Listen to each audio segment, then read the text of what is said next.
I'd like to once again request Professor Bill Ashcroft to kindly deliver his lecture, and our students are eagerly waiting for you. Over to you, Bill.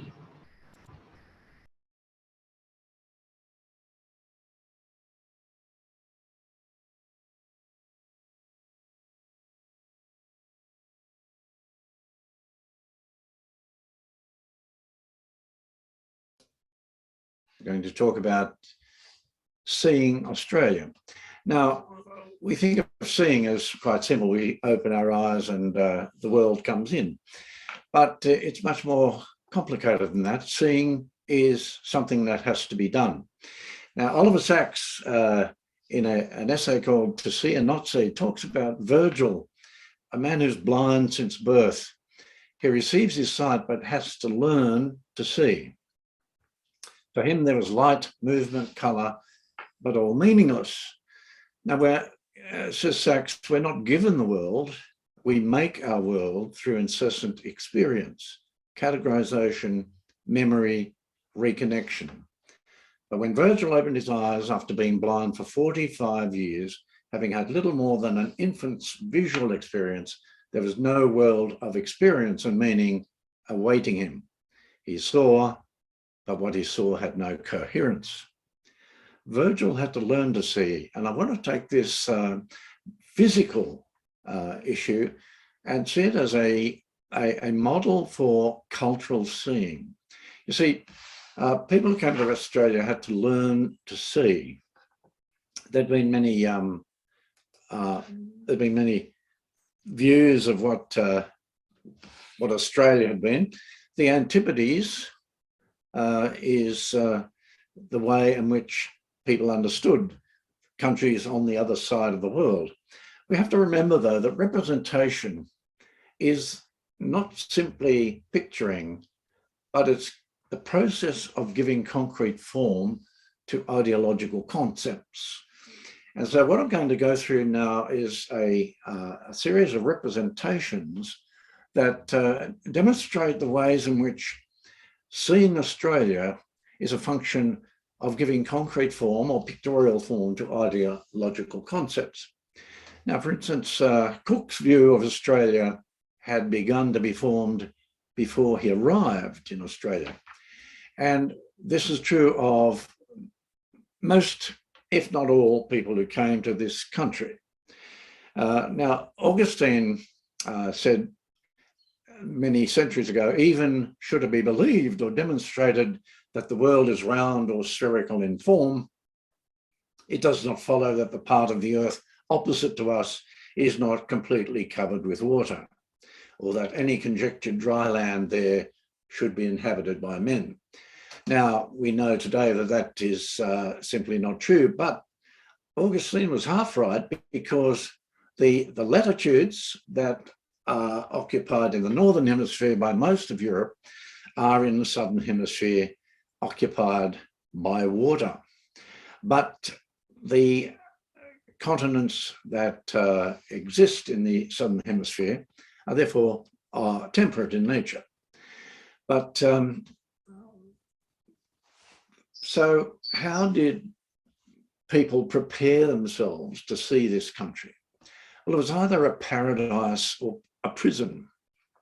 You see, Australia was polarised in the European imagination. It was both a terrifying absence, a place of exile and hardship, and a place of possibility.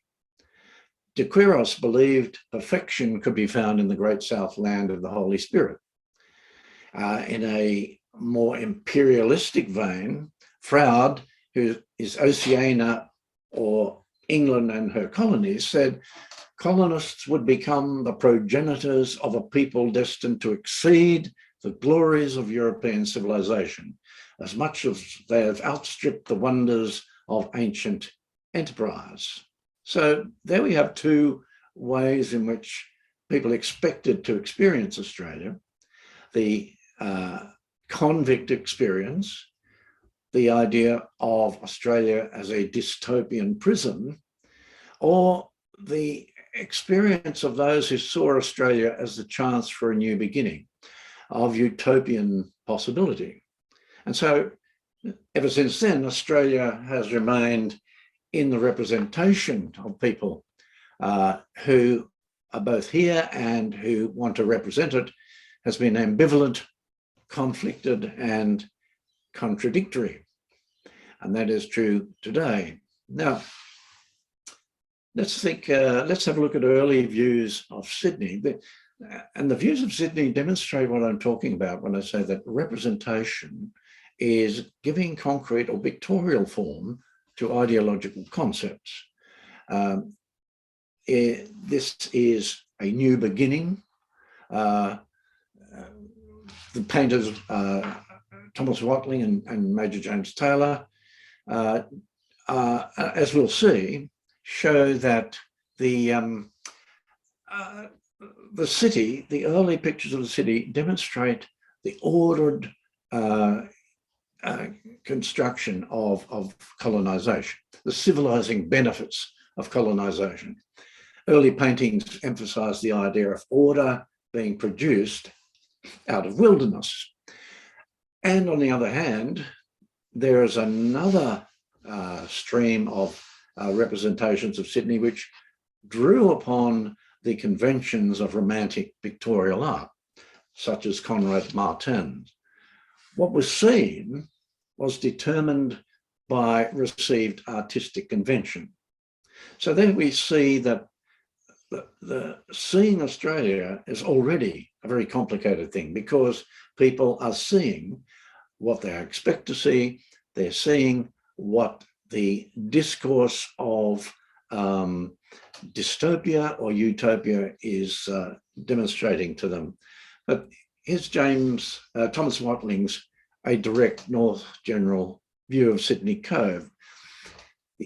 Probably the earliest painting ever painted in Australia, 1794. And here we see a picture of a town that is beginning to demonstrate the ordered nature of occupation and settlement. Now you see the eyes drawn to the two human figures in the center of the painting. So it's the humanization of the wilderness that is important here. Now, interestingly, you won't notice very easily, but over here, there's an Aboriginal campfire off to the side. So already you're seeing a picture of the ways in which society was generating its forms of othering and its forms of control. The picture, see, the thing is interesting, Thomas Watling was a convict, but he is adopting the ideology of colonization to show that the city represents order in the wilderness. A view of the town of Sydney repeats this. Here we see, it's not a very interesting picture, but it's a picture of human civilization beginning to take place in the city, beginning to take place in this wild, antipodal country at the bottom end of the world. And similarly, after Major James Taylor, the entrance of Port Jackson, Sydney in 1823. So you see, what's happening is that the painters are demonstrating the progress of a view of colonization as a force of order and civilization. So it is the pictorial representation of the ideology of the civilizing mission. And the civilizing mission is the wonderful way in which British imperialism justified its well,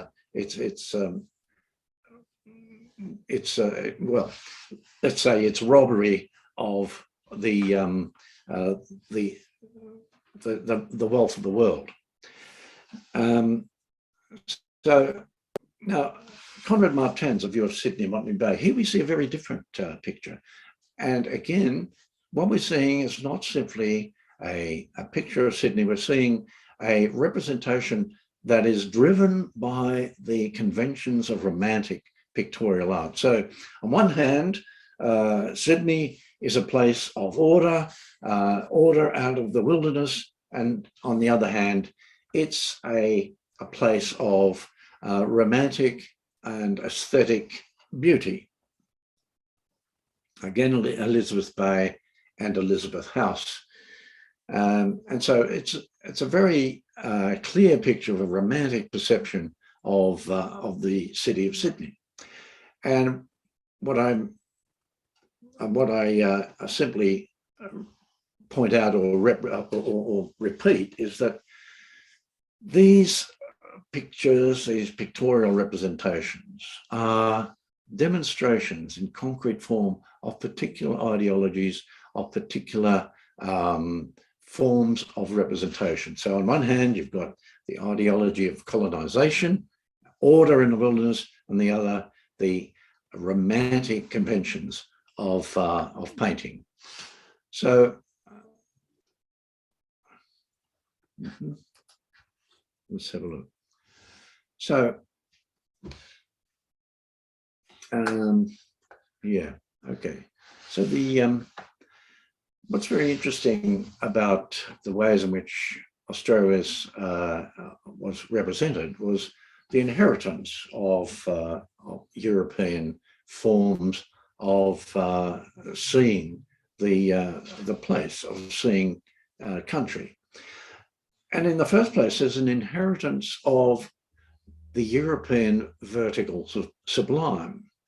Edmund Burke says, whatever is in any sort terrible or is conversant about terrible objects or operates in a manner analogous to terror is the source of the sublime. Mountains with peaks above the clouds, deep gorges, descriptions of raging storms, Milton's portrayal of hell, all arouse enjoyment with horror. And so this idea of enjoyment with horror is central to the notion of the sublime in European tradition. So we see this very famous sublime picture, Caspar Friedrich, Wander Above the Sea Fog. These are, and this one, Thomas Moran, The Chasm of the Colorado. So both in Europe and America, the idea of the sublime is being generated. Here, Nicholas Chevalier in Australia, Mount Arapiles and the Mitre Rock, demonstrates something of the inheritance of this idea of the vertical sublime from Europe. Or Eugene von Gerard, Mount Kosciuszko in 1866. Here we have a continuation of the European idea of the sublime, of the vertical, of awesomeness. Certainly not as awesome as those paintings, those romantic paintings in Europe, but nevertheless a sense of grandeur, a sense of awesomeness. So the interesting thing that I find about this is what I call the horizontal sublime. Now, Addison says that the spacious horizon is an image of liberty. But in Australia, the excess of space engenders the dystopian terror of an absolute displacement intimated by the psychic line of the Australian horizon. Now, around the mid-19th century, a movement begins in Australian art and writing towards a conception of the infinite in the representation of place. Marcus Clarke and Charles Harper are writers who demonstrate this most clearly, but it's most obvious in painting. And I bring this up because I know that my essay, The Sacred in Australia, has been set with the course. And to understand the sacred, it's important to understand the ways in which the idea of the sublime was generated by the the excess of space that earlier settlers saw. And we see this in E.C. Fromm's first view of salt desert, called Lake Torrens. And here you see what I'm talking about when I say the psychic line of the Australian horizon is something that generates an awesome feeling of space and interminable space.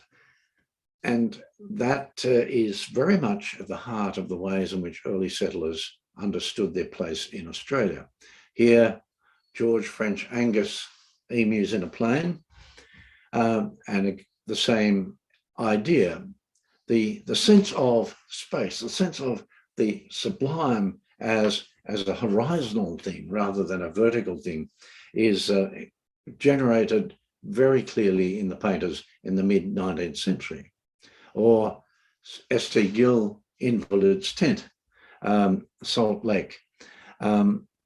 It's a place in which man is extremely vulnerable. The immensity of Australian space is shown by the distance suggested by the far horizon.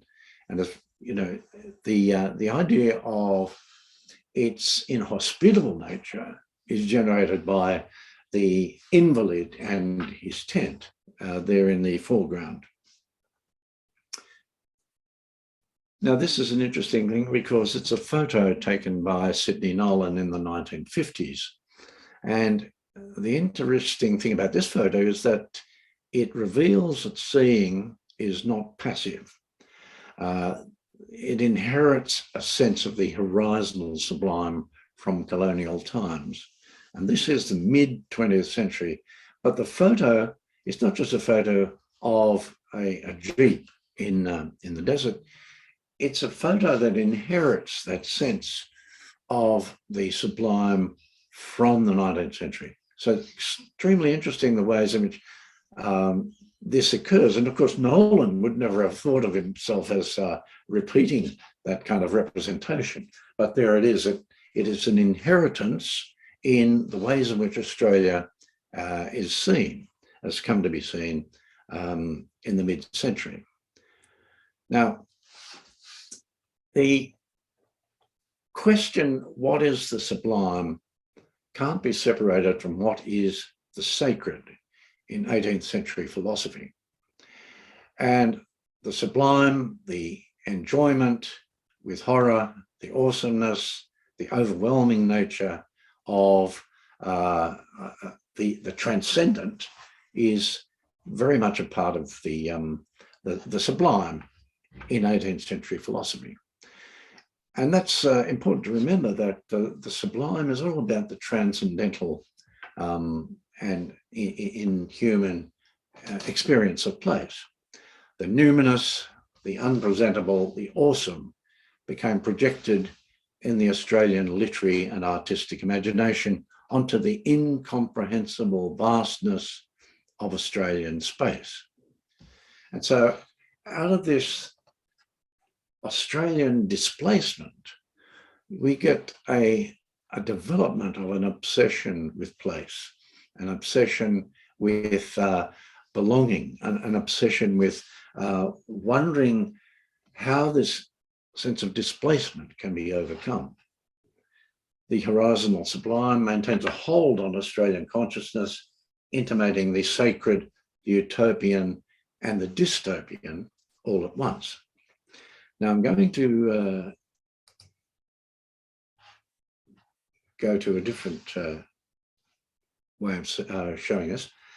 So in contrast to the Horizon Sublime is the development in the 19th century of the idea of an Antipodean Arcadia. So we've got the dystopian view of the Horizonal Sublime, and now you have the utopian idea of this place as an Arcadia, a fruitful and a fecund place. It's a picture of utopian fecundity, balances the representation of Australia as a place of extreme distances, and hostile climate. And so understand that representing Australia in these different paintings is the demonstration of a different kind of ideology, a different discourse. It's a discourse of a people trying to inhabit a place that at first seems hostile, but now, and driven largely by the discourse of imperialism and colonialism, the place is seen to be a fertile Arcadia. It's the emerging view of Australia as Europe's farm. Now, this is something that Australia really hasn't shaken itself out of. And while it's not so much Europe's farm today, it is the supplier of minerals. It digs things up from the earth. And so this explains why Australia has been pretty backward in manufacturing things. All it needs to do is dig up stuff or sell wheat or wool to Europe and make a profit. The Arcadian depictions that are following are not simply pictures, but are telling a story about the richness and productivity of place. Now, John Glover's A View of the House and Garden is an interesting one because it demonstrates the idea of fertility, of domesticity. That hill in the background is overly pointed to contrast with the flat plain in front around the house where the flowers and vegetables are growing. His My Harvest Home is a very interesting depiction of the way in which Australia is beginning to see itself as a place of farming and productivity, a place of developing the products that it can sell to Europe.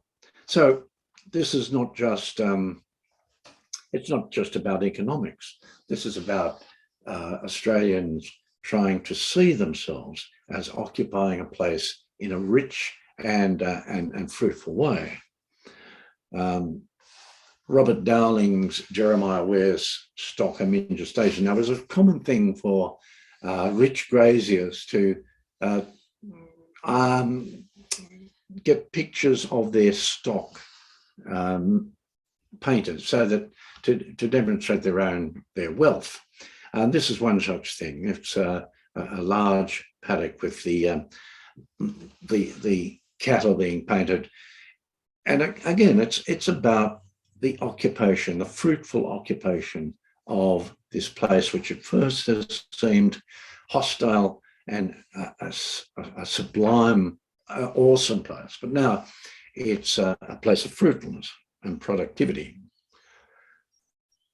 These next two paintings are very interesting because there's a combination of the Horizonal Sublime and the Arcadian. Here's a picture of a homestead.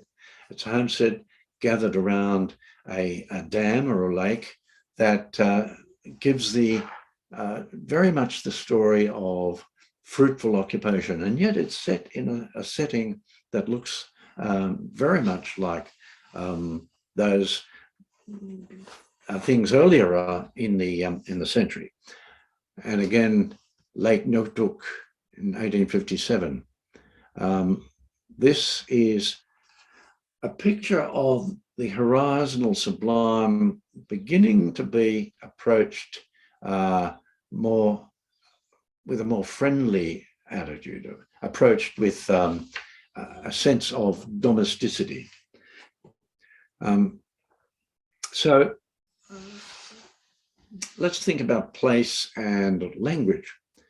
Henry Kendall's Bellbirds writes about the bush in the way Martens paints, according to received technique. But we begin to see the beginnings of Australian English. And so just as those paintings have inherited the European forms of representation. So the language begins to take its own direction. And I'll show you just one example of this. Henry Kendall's Bellbirds, it says, by channels of coolness, the echoes are calling, and down the dim gorges I hear the creek falling. It lives in the mountain where moss and the sedges touch with their beauty the banks and the ledges. Through breaks of the cedar and sycamore boughs struggles the light that is love to the flowers, and softer than slumber and sweeter than singing, the notes of the bellbirds are running and ringing. Now, this poem could easily have been written in England, okay? It's a poem that is entirely conversant and owes its rhythm and structure to the principles of English verse. But there's something begins to change. The word creek. Now, the word creek is a word, a Midlands word for a body of water. And it's adopted here, it's appropriated to describe a stream. And so in this simple way, we see the way in which the language is being appropriated and the emergence of a distinctive Australian diction is coming into being. So this is a very small crack in the observance of English representation, but it is something that leads to a distinctive Australian English. Now, late in the 19th century, there's the emergence of the Heidelberg School.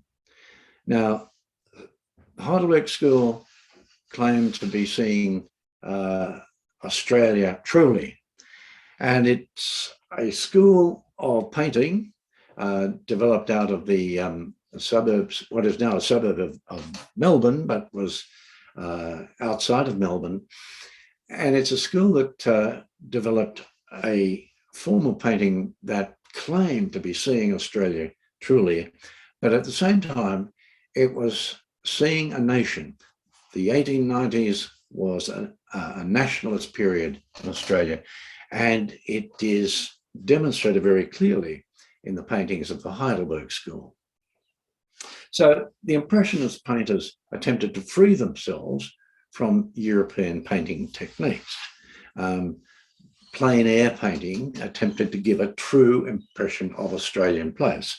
But of course, the plein air technique was something developed in France, and they have inherited and appropriated the plein air technique because there is a nationalist push to see Australia not in the ways in which English painters have seen it, but as it really is. And now, of course, this is always a questionable thing.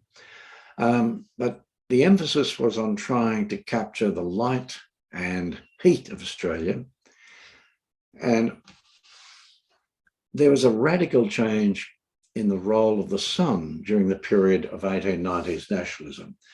What had been seen to be innovating and causing the Australian lassitude was now seen to be a source of health and vitality. And it's been called by David Walker meteorological patriotism. So by the 1890s, the way of seeing Australia was very much generated by this emerging idea of the sun as a thing of beauty, of vitality, as well as fertility. Charles Conder's Holiday at Mentone captures the light. Here we see a beach, which again is a very Australian scene, a very Australian location. And in 1888, the sense of light is given by the shadows, and Conder's attempt was to capture the light, as it was for most of the Heidelberg painters. Arthur Streeton's Golden Summer gives a very strong sense of the heat of the Australian farm or station.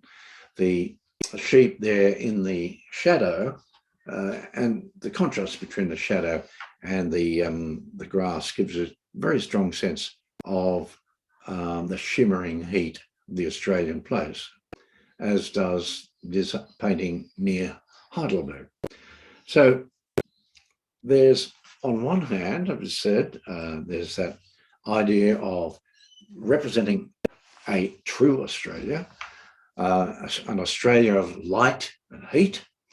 But on the other hand, there was an attempt to demonstrate the Australian people, to depict people in relation to place. Now, I'm going through a few of this: the lost child myth, the relationship with the bush of the bushman, the hard masculine labour of shearer, bushman and horseman. And the pioneers that we'll look at in this group is a picture of national images as a continuation of colonialism. And that's interesting because nationalism was trying to break away from the British yoke, but at the same time, it was a continuation of that sense of the growth of civilization. So here's the idea of the painting of the lost child. Now, the lost child is a classic myth of the Australian bush because, well, many children were lost in the bush, but it became a metaphor for the sense of threat that society, that the settler society felt from the wilderness, from the bush. And so the lost child became a motif for the settler colonies' sense of displacement, of threat in the Australian bush. This painting called Down on His Luck is about a swaggy. Now it's interesting, he may be down on his luck, but look at the way in which the colour has been made. The fellow's clothes are the same colour, the same tones as the place. So he may be down on his luck, but he is at home. He's at home in place. And this is a representation that is driven by the notion of Australians becoming at home in an Australian place. But at the same time, it's a place where people, the struggle to create a property is always at risk of the threat of disease and of death. Now, Tom Roberts Shearing the Rams is a very famous painting, but it was lambasted and critiqued by an art critic at the time, who said it's really got nothing aesthetically beautiful about it. But Roberts said that the depiction of strong manual labour was distinctly Australian. So what's happening here is the depiction of Australian people in the country is very much at the heart of this nationalist period.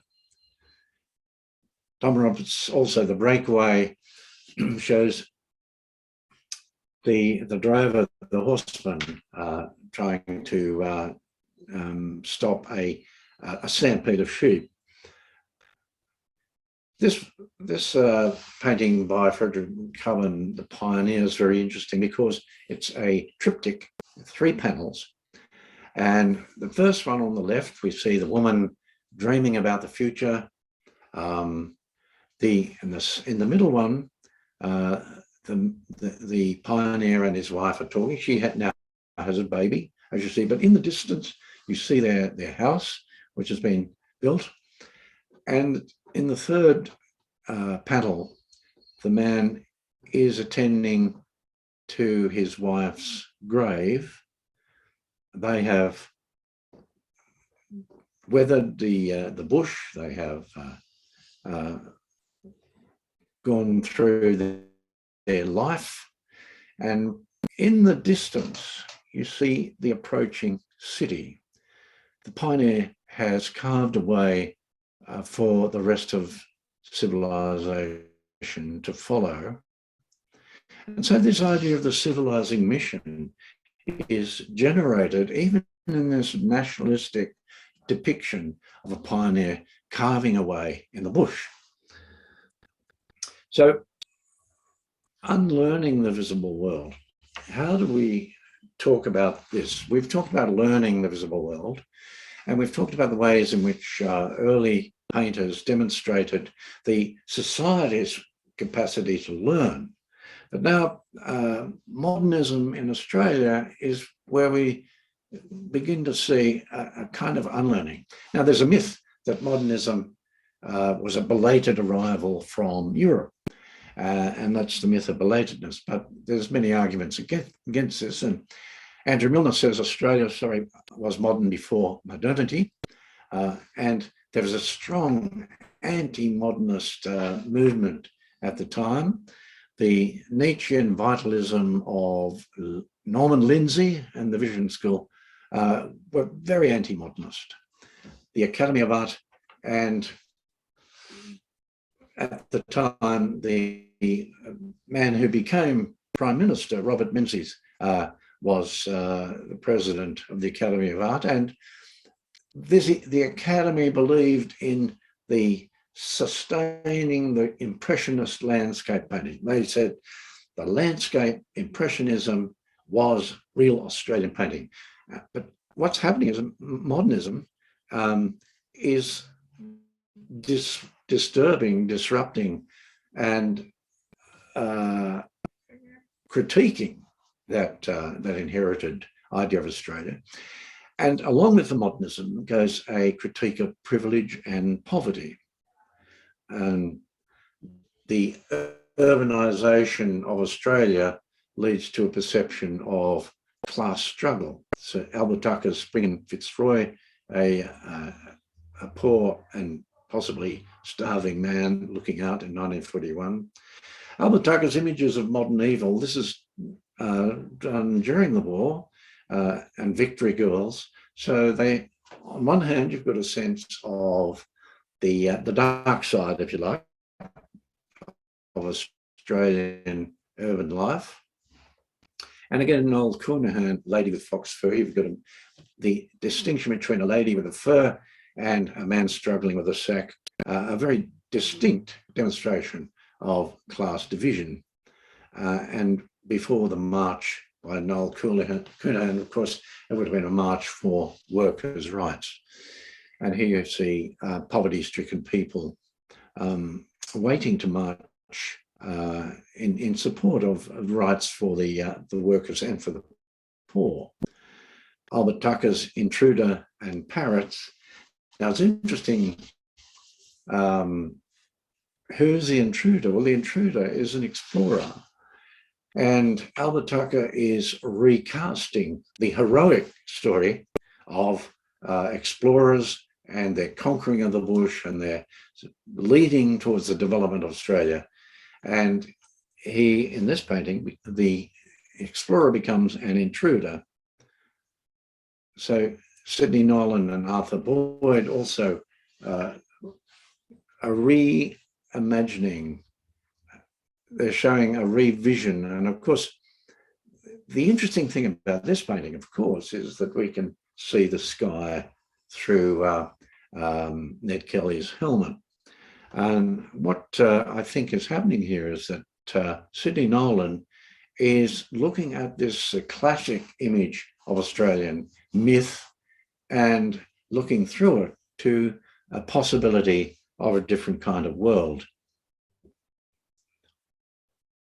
Now, the rose Arthur Boyd, river and flood with carcass and rose. The rose symbolises imposition and the cultural arrogance of the English as they tried to make a little England in Australia. Now, this is Arthur Boyd's words. I was trying to show the fragility of transporting this culture into such a harsh environment. The rose and carcass are contrasting symbols. They are forced together in recognition of the anomaly of colonisation. So what we are beginning to get here in the modernist period is something that we didn't actually get fully in the nationalist period. You think of nationalism as something that would be anti-colonial, anti-imperial, but there was a very strong, in the 1890s, a very strong force of what are called imperial loyalists or national loyalists. That is, they are both nationalist and believed in the empire. Sadly, that's true of Australia today as well. And so Shoalhaven River with Rose, Burning Book and Aeroplane. Again, this Rose is a critique of the inheritance of British imperialism, and it's shown the way to a different kind of view of Australia. Now, we have to understand that this view has not taken over in Australia, but Australia remains ambivalent, conflicted, with differing views of Europe, of England, of the empire. And that's why the extraordinary thing is that Australia still is not a republic. But the interesting thing about this modernist period is the importance of women in between the wars. Was the underrepresented women artists, writers who made the most innovative advances.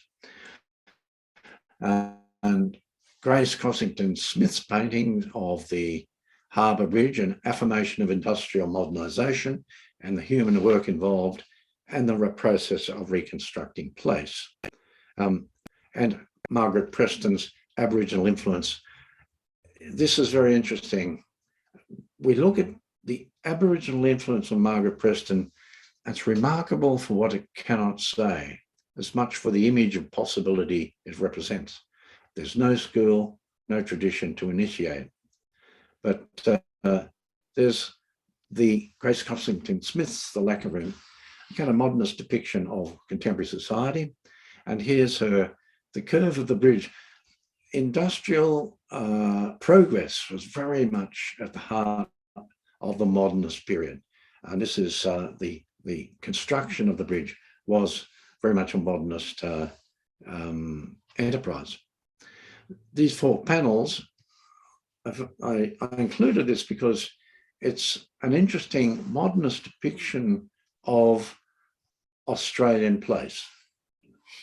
Australian place in 4 different views and 4 different locatory, gum and wattle trees, waterfall and picnic in a gully. So what you're beginning to see in the modernist period is a different way of approaching Australian place, of seeing Australia. Here's Margaret Preston, her Aboriginal landscapes. You can see the ways in which Aboriginal colours and the Aboriginal formulas entering her painting. Shoalhaven Gorge, and again, Ridge from the Rocks. Even this gives a sense of the Aboriginal art form. Now, that leads us to seeing Aboriginal Australia. An Aboriginal seeing. Now, we have to remember that European culture is deeply oculocentric. That is, seeing is everything. Seeing is knowing. And the words for knowing and all the different kinds of synonyms for knowing all come back to the process of seeing. So Aristotle was very keen on the primacy of sight, makes us know and brings us to light the many differences between things. For him, sight and seeing was profoundly important. I see equals I know. and the Greek Ido, Latin video. So the connection between seeing and knowledge is absolutely fundamental to the oculocentric nature of European discourse. But anyway, there's some questions there. Is poetic imagery purely visual? Aboriginal seeing conflates time and space in interesting ways. The dreaming is cosmogonic and cosmological, and the important features of the Aboriginal landscape are transmogrifications of dreaming figures, as Uluru, which is now a protected Aboriginal site.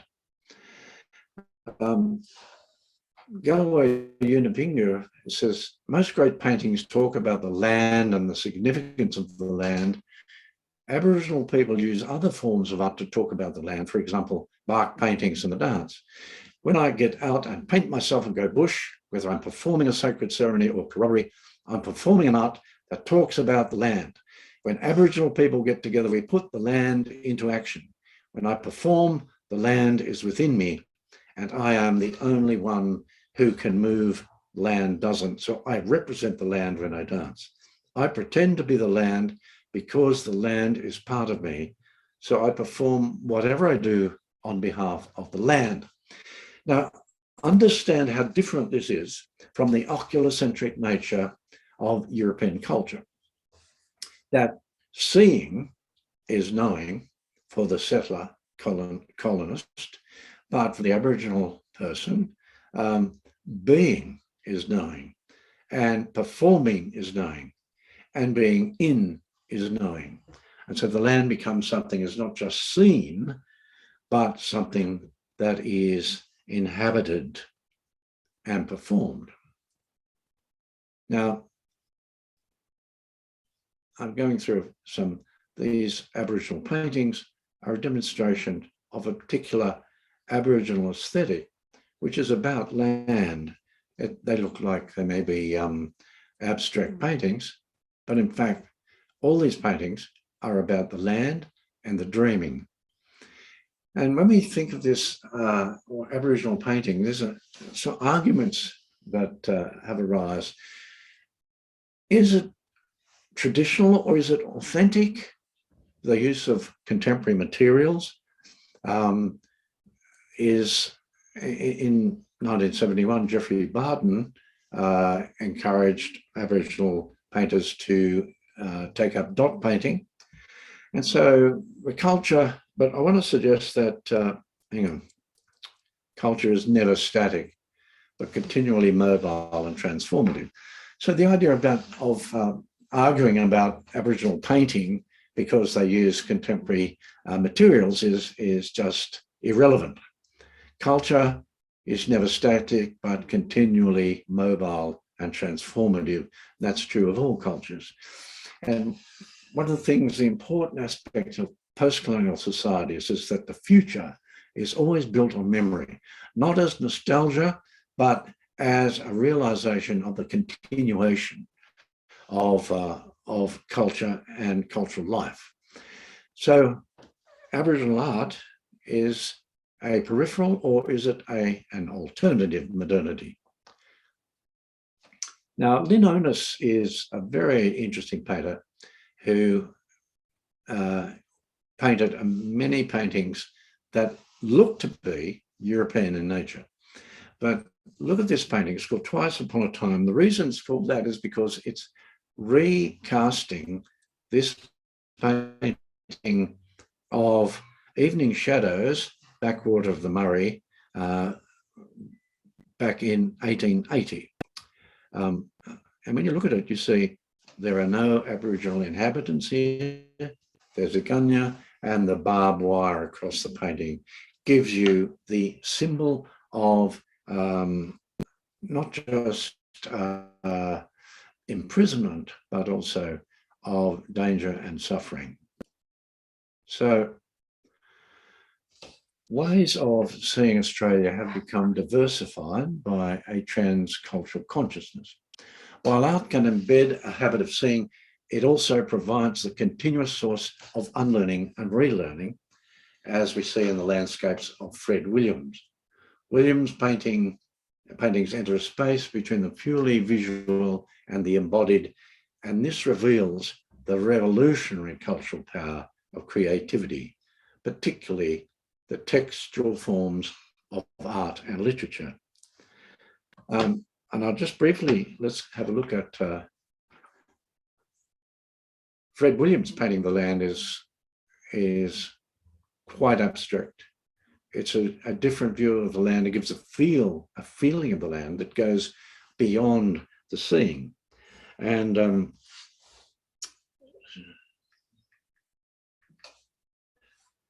so, yeah, the another painting by him, Listerfield Landscape in 1973, and Red Landscape.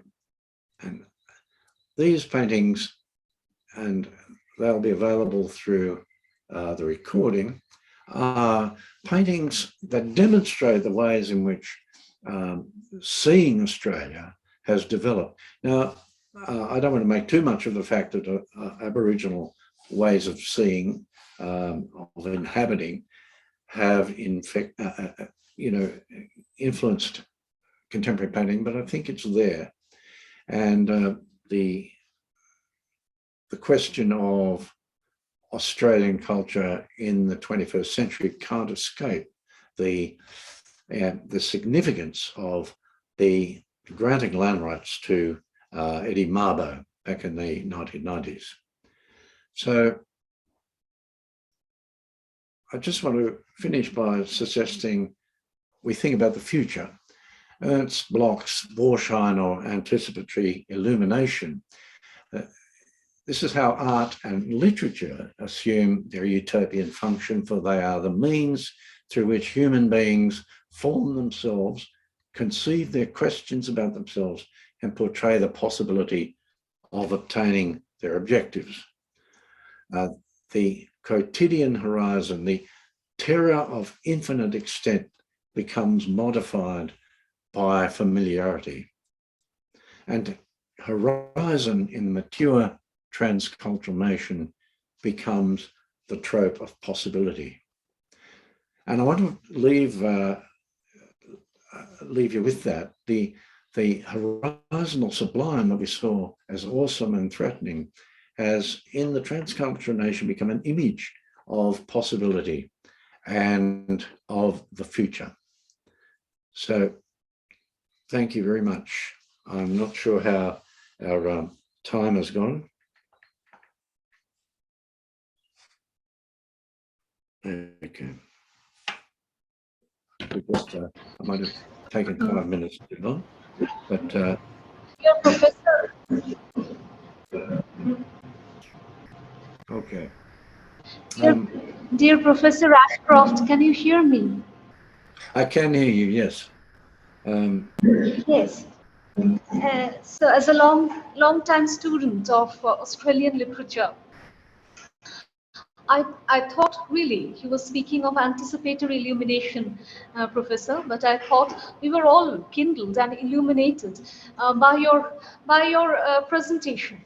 Each one of which was, I mean, the various slides and what you said, it would not only inspire me to teach the sacred in Australian culture, which I read with our students, but the pictorial dimension that you gave, yes, and the unlearnings you talked about, and looking at literature as that healing space, as well as that zone of a time machine where otherness is possible, other possibilities as a matrix of alterities, literature and painting as that.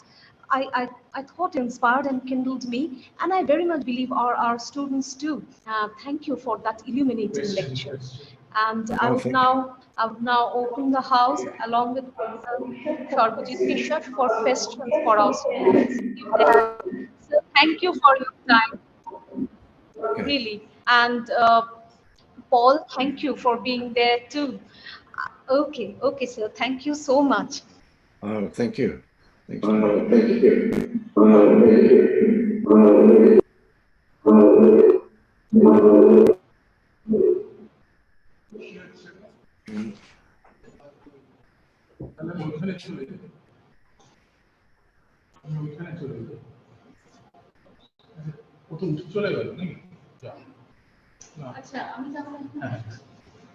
এখানে আছে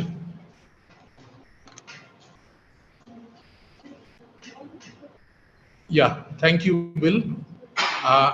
I'll just ask our students if they have any question for you. I believe. Oh. Yes.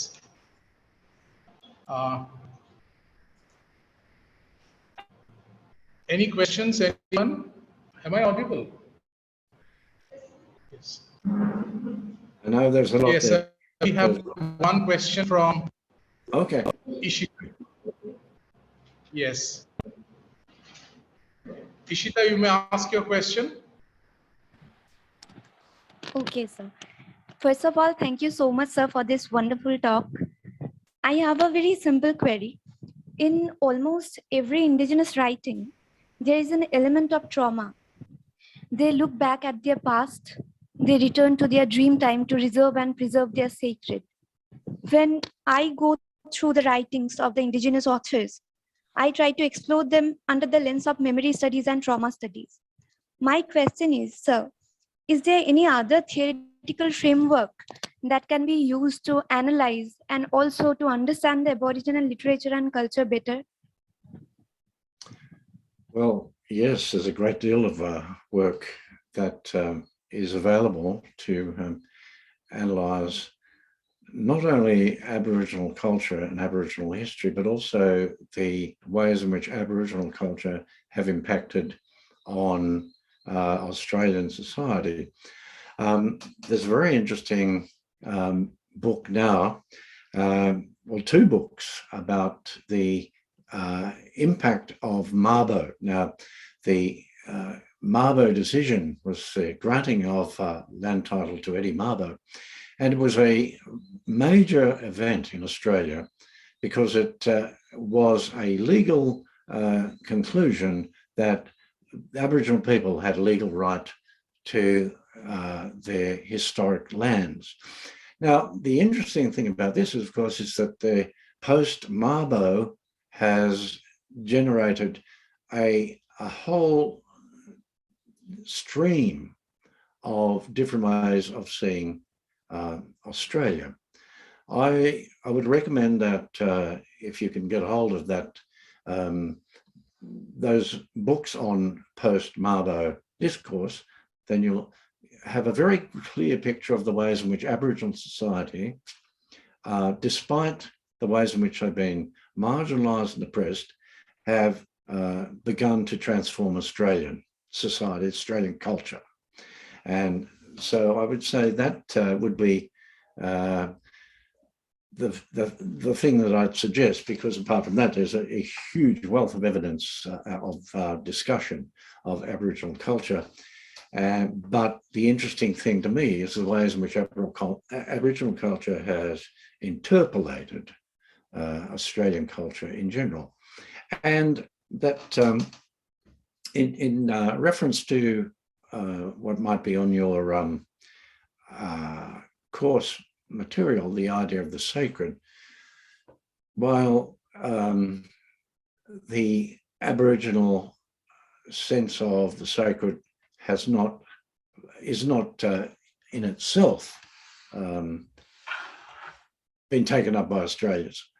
The notion of the sacred that is generated in Aboriginal society has a very large impact on Australian views of the sacred, and I've talked about that in the article that I think is set for your course. So those things I would recommend. But thanks for your question.